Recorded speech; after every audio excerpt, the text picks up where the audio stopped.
ลองช่วยอยู่ได้ไปได้ลุงจะได้มาเส้นทางรถไฟบ่โดยสวัสดีเด้อพี่เด้อสวัสดีอันนี้กะ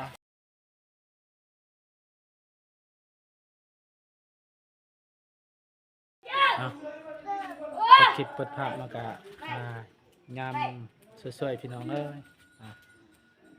ก่อนอื่นกับสบายดีเด้อสบายดีและสวัสดีพ่อแม่พี่น้องFCเมิดสุขูสู่คนบ่ว่าอยู่ในและก็ต่างประเทศก็ยินดีต้อนรับเข้าสู่ช่องบ่าวบุญคงคือเก่าพ่อแม่พี่น้องมื้อนี้ก็บ่าวบุญคงก็สิถามเรื่องราวน้องไหวเนาะคือตอนนั้นก็บ่าวบุญคงก็ยังบ่ได้ฮู้แบบว่าเรื่องราวมันเป็นจังไดเนาะก็มีแต่สิถามเพิ่นตรงๆเนาะพี่น้องครับมาชมนำกันเนาะพี่น้องป้าพี่น้องเอ้ยหมักส้มโอสุกเรียบร้อยพี่น้องป้า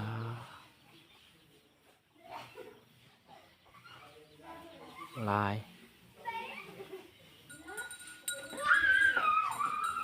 ก็ประมาณนี้เลยพี่น้องพังนั้นก็แม่นมันเป็นแบบว่าเป็นผ้าผูผ้านี่แหละมีแต่บนนี้แบบว่ามันนอนพังนั้นคือเดียวอยู่นี่กามันมีแบบว่าคือว่าแหละอยู่ตามภูเขานี่แหละพี่น้องบรรยากาศสบายดีตอนเที่ยงเนาะพี่น้องนี่กะสิมาเอาหมักส้มโอก่อนกินชมสบายดีไว้แบบไผ่นี่คิดว่าแบเจ้าไม่ได้มีแบป่ะเอามัดไว้มัดเลยมันขึ้นเลยมันแหบมันเปิดไม่อย่างเปิดน้ำมันเหียบบู๊และน้ำบากับบู๊เนาะตัวนี้ดีค่ะมันว่าน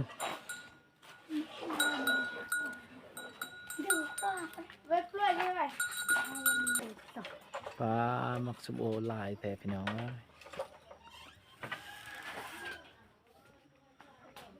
อ้อมมากเลยอ้อมเลยจังเนี่ยดีอ่ะจัดลำเองดีอ่ะแทบอยู่ว่าหมักส้มโอนี่หมดเลยโอ้โห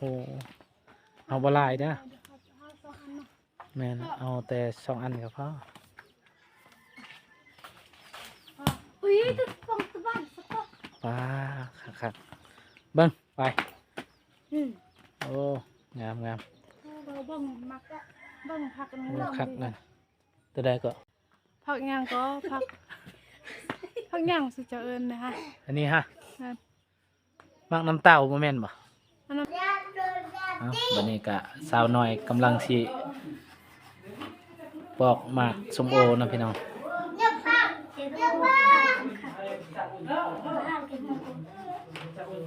จะเห็นอะไรกินนี่ผักส้มบ่จะต้มเจียวเด้อ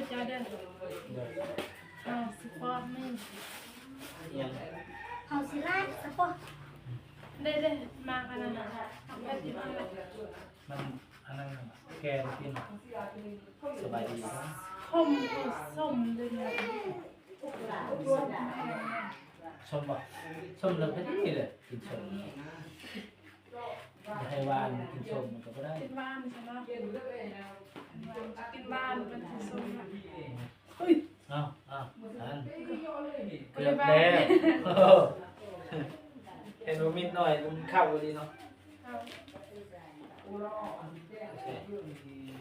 เป็นครบไหมใส่นั่นเลยครับขิงมันยังนี่แล้วว่ามันอะไรเพื่อไปตามมาถึงไหมเพื่อต้องมีใจบ้างน้องขึ้นมาเลยบ้างเนี่ยไปเองเนี่ยเลยขึ้นมาไอ้บ้างเนี่ยนายจะมันนี่ไม่ต้องไปโอ้ยไว้เมื่อลูกบ้านน้ำเมื่อหาน้ำใส ส่กินฮอดบ้านใส่กินฮอดไหน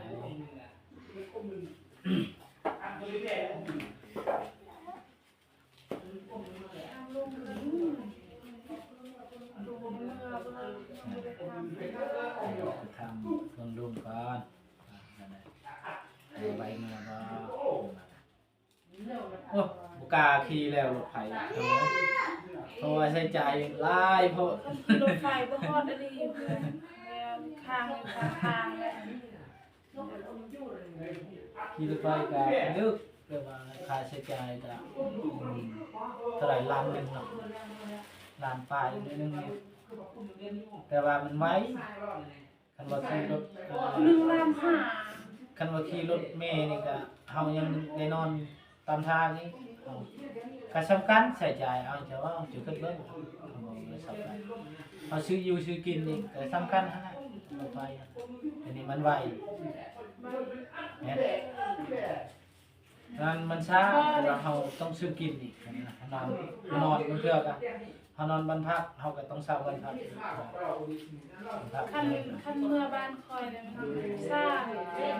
มันบ่ค่อยมีรถแล่นเมื่อทางบ้านตัวเฮาเนี่ยใครแน่มีรถหลายเมื่อตอนใดก็ได้อะไรคัน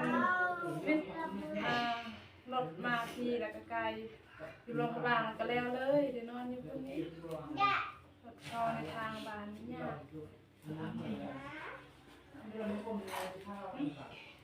มันเลยอยากจะพี่ก็รอบเนี่ยมาลองมาเป็นยังมาก็หน่อยในบ้านย่างมันจะหน่อยเลิกจะพูดก็รักในละห้านเลยกับมือของลองเป็นแบบนี้นะ เอ้ายังไงกัน จะสร้างมันจังเลย แบบนี้เอาอมจะ ไปซ้ำกินไปซื้อหยังเมื่อกี้นี่ คืออาจับ ซื้อบักเทียมได้ป่ะบ่ได้ซ้ บ่มี ำอยู่ใส่แน่เพิ่นขายบ่มีแต่บอนเพิ่นหลังเดียวฮะ เท่านี้ ตอนเปลี่ยน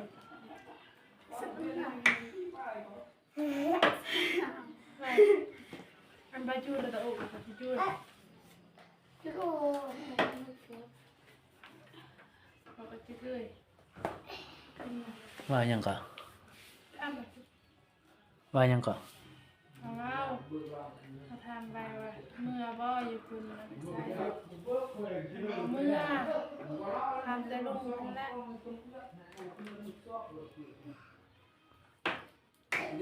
ถามเบิ่งเพิ่นว่าเรื่องโตอันนั้นหั่นนะโตว่าพ่อเฒ่าอันน่ะ ขึ้นมาที่ปากปาก ว่าพ่อเฒ่าอิหยังก็พ่อเฒ่าจับเจ้าจับอยู่ใช่ เล่า ลูกที ตักอะไรขึ้น แมว โดยจะนอนผู้เดียว ตักอะไรเด็ก บ่มีไผนอนนำบ่โดย ยังไม่เสื่อมอะไรน้ำมะม่วงน้ำยาบ้านยาละน้ำยาสีดำมะม่วงกระเทาเรื่องเดียว ว่าหยัง เพื่อนมดจิ้งเหลวเลย น้ำมือบัดนะเป็นแดงแบบนี้ เต็มจับไม่ได้ ว่าหยังก่อน เป็นไม่บัดนะ แปลให้หน่อยกว่าว่าหยังแปลให้ FC ฟังหน่อยกว่า ก็ถามมาจะเพื่อเราเห็นเดี๋ยว โดย เราเพื่อนึ่ง โดย เราจับเราก็ไปได้นอนเลยอยู่เรือน ไผมานอนอยู่เพื่อนเล่าหัน ไปนี่แหละเลยจะไปนอนน้ำมูกจับอยู่แอลอีกเด้ล้วนแบบว่าล้วนลามเลยแบบนี้ โดย เราค่ะมันอยากจับหมดกระตูแต่ยังไม่ได้ยังไม่ได้กระตูมันยังจับซื้อ แต่ว่าเรื่องที่อันนั้นฮะลุงกระทามแล้วบ่ยังบ่ เป็นประมาณยาตะกรวดเดือน ถามเพิ่นแล้ว เดือนดายัง บ่ได้บอกหยังเลย มีแต่สิทำลงจังได๋ว่าแนวใด เพราะเราก็ยังขาดขนม มันบ่ได้เกี่ยวกับขะดองตัวนี้มันบ่ได้เกี่ยวกับขะดองตัวนี้ เรา เด้อ เดียวกับขนมเราก็อยากว่าอยู่เรื่องนี้แบบ มันบ่ได้เกี่ยวกับขะดอง โดนๆเฮาเมื่อเทื่อนึงที่เขาอยากว่าให้มันเบิด อืมส่วนขะดองค่ะขะดองส่วนอันนี้ก็มันบ่ได้เกี่ยวกับขะดองตัวนี้คันว่าอยู่แถวผิดกฎหมายอยู่แล้วเฮ็ดมันนี่ ก็รอว่าคันว่านั้นๆสิก็อยู่นํกันบ่ได้แหละคันว่านั้นๆ เอ เนาะ อ พี่น้อง ตอนนี้ ว่า เดี๋ ว่า ยวตอนนี้เราให้ตีก็เตรียมจี ว่ายังบ่ได้แต่งก็ไปสิจับลวนลามเด็กน้อยมันก็บ่แม่นแนวแล้ว มาเอ็มมาแล้วให้ลื่นอยู่ก่อนมาเอ็มนี่ละ บอกคำว่านิยายพระเท้านะอายไปนะเอาเมียเอาลูกสาวมันเฮ็ดเมียซื่อๆบ่ได้ให้เมียแล้วก็เราว่าข่อยก็สิแค้นคือกันข่อยก็สิเอาหลานเจ้าไปเฮ็ดเมียคือกันแล้วว่าแบบนี้หลานเราค่ะ ได้แต่ว่ามันก็บ่แม่นแนวแล้วนั่นบ่แม่นเจ้ากับเทวดาแต่งเนาะคือเป็นเนื้อคู่กันเห็นอะไรคือเฮา ขาดข่อย คือเฮากับเจ้าก็คือเดียวเนาะ แม่น นำ ยังบ่ได้ใส่ แต่ว่าค่อยก็ยังบ่ได้แต่งแต่ว่า หักกัน มัน ด้วยใจ มันเป็นความหักนะมันเป็นแสดงเฮาจะเฮ็ดแนวใดมันก็ถึงว่าบ่ได้แต่งแต่ว่าเฮาก็อยู่ด้วยกันแบบว่า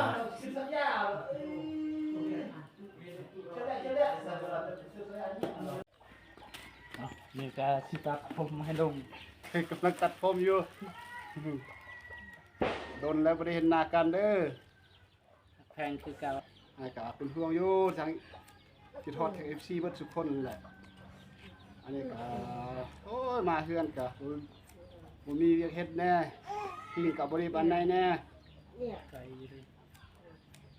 ไกลอีหลีแน่โอ้ย เลยลงคลิปแบบว่ามันโดนบ่มีสัญญาณนี่เนาะ สัญญาณก็อาสาแน่อัดคลิปก็บ่ปานใดสัญญาณมันสาลายเดี๋ยวว่าบ่มีสัญญาณเดี๋ยวพี่แบบว่าอยู่ดอยเด้สัญญาณก็ซาตัดผมเป็นยาวแล้วมักไปป้าได้เฮาก็ได้ก็มักอยู่เฮือนแน่ คนป้า สอกเงินสอกคำอยู่ป่าอยู่ดงพุ่นละบ่ได้เงินได้คำมันหยังละได้ก็ได้น้อยเดียวหนึงเทื่อก็มือหนึงถ้าได้ออก 4,000 หรือ 40 50,000เท่านั้นละบางมือได้บางมือบ่ได้ก็50,000 20,000นึงไปป่าไปดงบ่มีหยังสิตัดผมจักเทื่อละผมก็ยาว เฮาก็บ่เป็นอยู่ ลงให้ตัด เป็นไปนั่นแหละเพราะมันสั้นแล้วพอ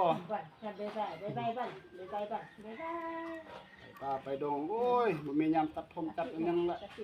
ไปซอกเงินซอกคำก็บ่ได้ เคยมาก็ได้ตัดลองเบิ่งเพื่อสิมันเงินมันคำหู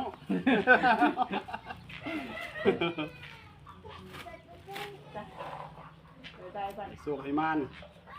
ให้สุขภาพแข็งแรงแน่หาเงินหาคำก็จะได้น้ำเพิ่นแน่ ผมก็ยาวเลย ยาวสุดละเดี๋ยวว่าไปป่าไปดงบ่มีหยังตัดผมเนี่ยหาเงินหาคำก็บ่ได้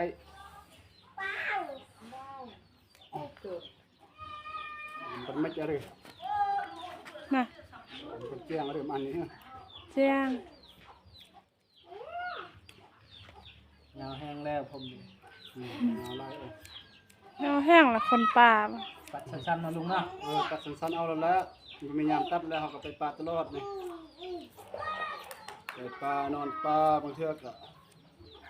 เป็นช่างตัดผมแล้ว เป็นยังเป็นมัดเนี่ยหรอ ช่างตัดผมแล้ว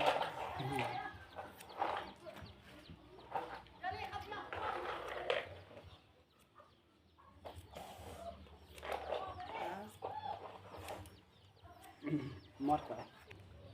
ทางเราเดินไว้นะเดินนางไว้เป็นยังไง แล้วเนี่ยเขาว่าหันละ ว้าวแล้วมันบ่ได้ว่าให้เพิ่น ยังบ่เว้าเลยแล้ว บ่ได้เว้าบ่ บ่ เป็นว่าสิเว้าเรื่องอันนี้เอาขึ้นมาก็สิเว้ามีฮู้เรื่องมีหยัง ว่าเขาวันนั้นว่าเราสัมภาษณ์ไว้เองนั่นแหละเลยก็รู้หมดแหละเราสัมภาษณ์เนาะก็ได้เราก็ได้แบบว่าหัวเท่าหันน่ะแบบว่าบ่ปานได้นะอยู่นำเรานี่เฮาก็คือกันนี่แหละลูกหลานเพิ่นก็คือกันนี่แหละมันว่าเอาไปเฮ็ดดองเฮ็ดแก้วนี่นะมันเอาคืนนะเอาคืนร้านเฮานะอยู่บ่ได้ มันก็บ่ถึกแล้ว อยู่ก็บ่ได้จะเป็นแล้วก็อยู่น้ำพี่น้ำน้องอ้ายพี่น้องนั่นแหละมันเฮาอยู่ก็อยู่เฮาไปอยู่น้ำพี่น้ำน้องน้องก็แม่นไอ้น้องเฮาคิงนั่นแหละไอ้น้องเอิ้นบนฮักบนแพงบนเฮาก็พาใส่ได้สินะ เฮ็ดแต่แบบนี้สบายเสร็จคันว่าไว้แบบว่ามันจานจะมีแต่ว่าให้อยู่นำจะคอยก่อนเห็นบ่เป็นไปได้บ่เพราะว่า ทางเฮียนนี่ เพราะว่าสิก็ห่วงหลายไปห่วงเป็นมีสิว่าแล้วนี่โอ้ยปัญญาแหละไอ้แม่เพิ่นก็ปัญญานำอยู่ใส่ก็โอ้ยมันน่ามาเอาอยู่กับไอ้แม่เพิ่นก็ไปมักไว้ใจอยู่เฮาไปอยู่เนาะเจ็บนี่เฮ็ดไปคุณแม่มันก็ขาดเฮียนสองมาก็อยู่ใกล้เฮาเฮาก็บ่อยากไปอยู่ใกล้สินะนี่ก็เลยเพราะว่าเขาเรียนไปหน่อยอยู่ใกล้แม่มันก็ลำบาก ห่วงแบบนี้แล้วเอาเป็นห่วงแบบนี้มันบ่ถึกแล้วก็ว่าก็สิเอา ตัวก็คือเอาไปแล้วอันนี้สมเด็จเป็นรายเงินเฮ็ดค่าดองเขาได้กูน่ะสิเว้าสิว่าเขาอยู่ได้ค่าดองเขาก็บ่ฮู้สิว่าก็ยาก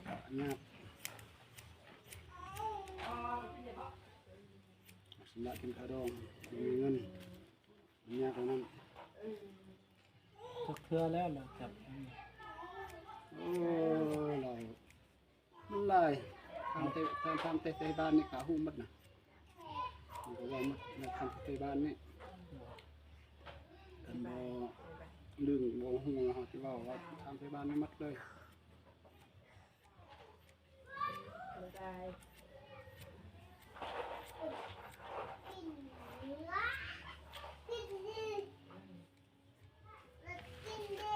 บางครั้งมันก็เลยนอนกลางคืนโลกไปโลกมามันสอบไปสอบมาแล้วเอามิดไปมามันเป็นย่านคนเป็นหน่อยไปสอบเพื่อนนี่ไปสอบเพื่อนทั้งเป็นคู่คนนี้คู่คนนั้นไปสำหรับบ้านคุณก็เว้าคุณก็ด่าเจ็บบ่ฟัง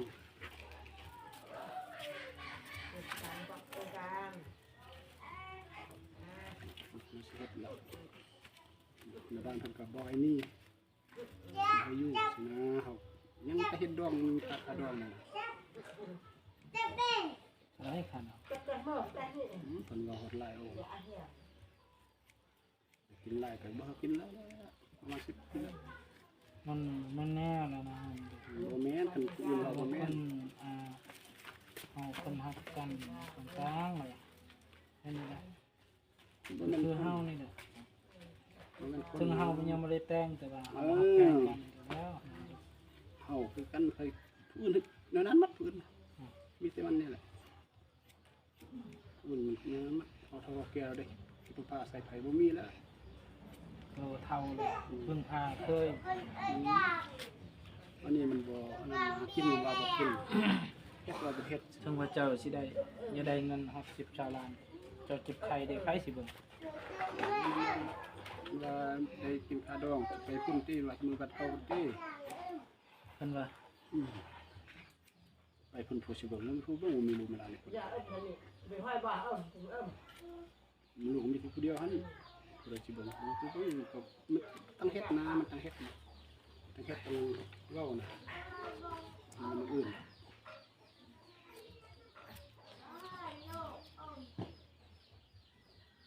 แต่ร้านคนนึงก็อยู่บ่ได้หั่น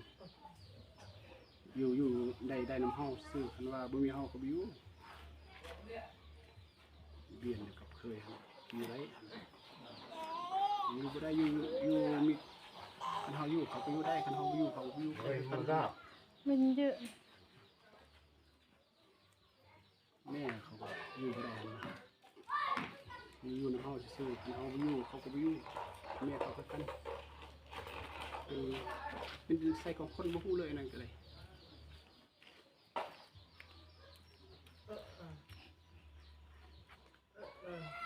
ก็แสดงว่าอันนั้น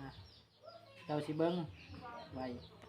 อะไรเจ้าก็สิเบิ่ง ก็จะเป็นในเบื้องแล้วเขาจะอยู่พุ่นเอ้ยคนอยู่พุ่นก็คือว่าอยู่ไกลเขาแน่สองหน่อยพุ่นก็มีร้านมีนึ่งลายแด้บุลองถึงกันนั่นแหละทางพี่ก็เขาไปมัดกับยังใครแน่มีก็มีแนวอยู่บ้านนี้เมืองเขาช่วยเบิ่งช่วยแย่เอ้านะให้คิดเบิ่ง ทับได้ไว้หันลงเบิ้งคือว่าไปทำเราเบิ้งการจุดใจเล่า ไหวมาทำลุง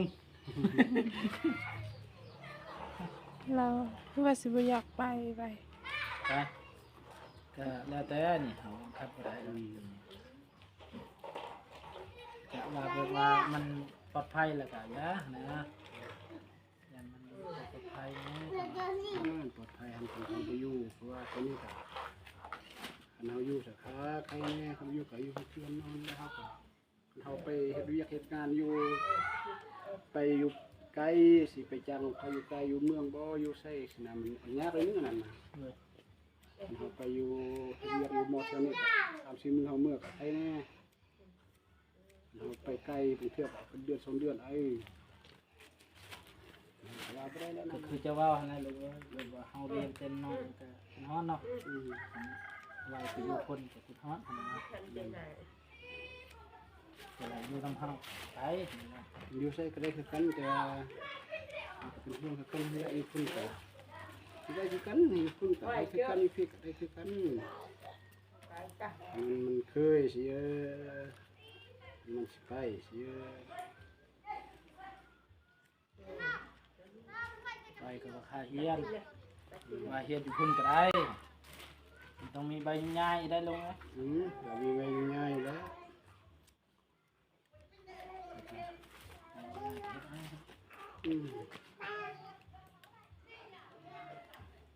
คุณก็ได้ก็อยู่คุณก็ได้ฮอดปีหน้าจะส่งไปเนี่ยอยู่สุนเผาหันเขียนจนจบเลยก็ว่ากันนั้นนะมีเงินเสีย เข้าอยู่ใช่ ลำบากนี่นะเราเรียนปีนี้มันบ่ได้นี่มันเต็มแล้วปีหน้าเห็นเขาไปเรียนเพิ่มแล้วเขาจดใกล้นี่อันน่ะกระพ้อยเขาน่ะจดมาจดอยู่บ้านนี่แหละเขามาอันนั้นสาเมืองไปจดเอาแหละ เห็น คน สุ จะ ด ค เผาน นี่ มานะอยู่เมืองคนละกระพ้อยได้นั่น เลย อยู่หันทะคำพานั่นน่ะสัมภาระนะคุณว่ากำพ้อยจดบักล่ากับแม่นี่แหละไอ้คุณเอาปีนี้จะออกบอกออกเขาเอาแล้วหุ้นตัวเลขเขานะ คนเฮียนคนเลยสบายนะ ปีหน้ายังไม่เล่นคุณมันก็เฮาก็มันก็หูความนั่นแหละปีหน้านะมอซอมนั่นนี่มันก็หูไปหูมาแล้วปีนี้ก็มื้อนึงไอ้ต้นเราแน่มันมีหมู่แน่มันมีหมู่ไทยบ้านอยู่หั่นกับใครแน่อ๋อปีหน้าจะเราอยู่คุณละอะไรก็สุดๆให้เราอยู่ เคยรู้ใจจากคนเว้าไล่กับบ่ได้คาถามัน ไอ้นี่แหละมันยากเพราะอะไรมันยากเราไม่ดีกว่าเพราะอะไรมันนั่นหูเป็นหูผู้นี้ผู้นั้นคือว่าเขามันยากเลย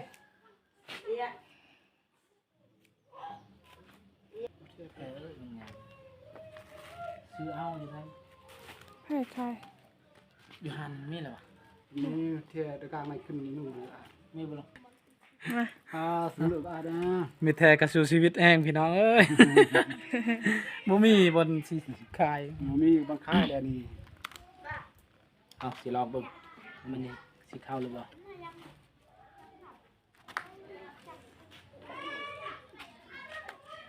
ใคร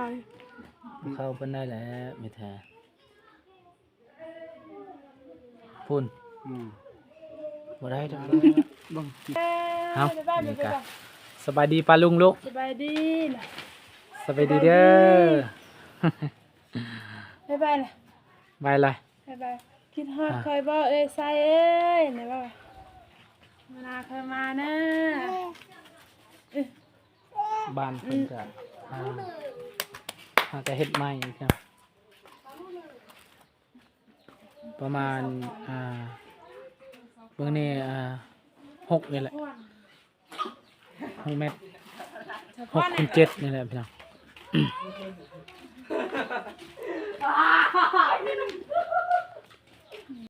เอาก็สำหรับคลิปนี้ก็จะขอจบไปเพียงเท่านี้ก่อนเด้อพ่อแม่พี่น้องเนาะถ้าบ่าวบุญคงว่าผิดพลาดกันใดขอโทษขออภัยนำพ่อแม่พี่น้องเนาะเพราะว่าบ่าวบุญคงบ่ได้ลงผิดบ่แม่นว่าบ่าวบุญคงบ่ได้ลงผิดเด้อคลิปเด้อพี่น้องเด้อแต่ว่า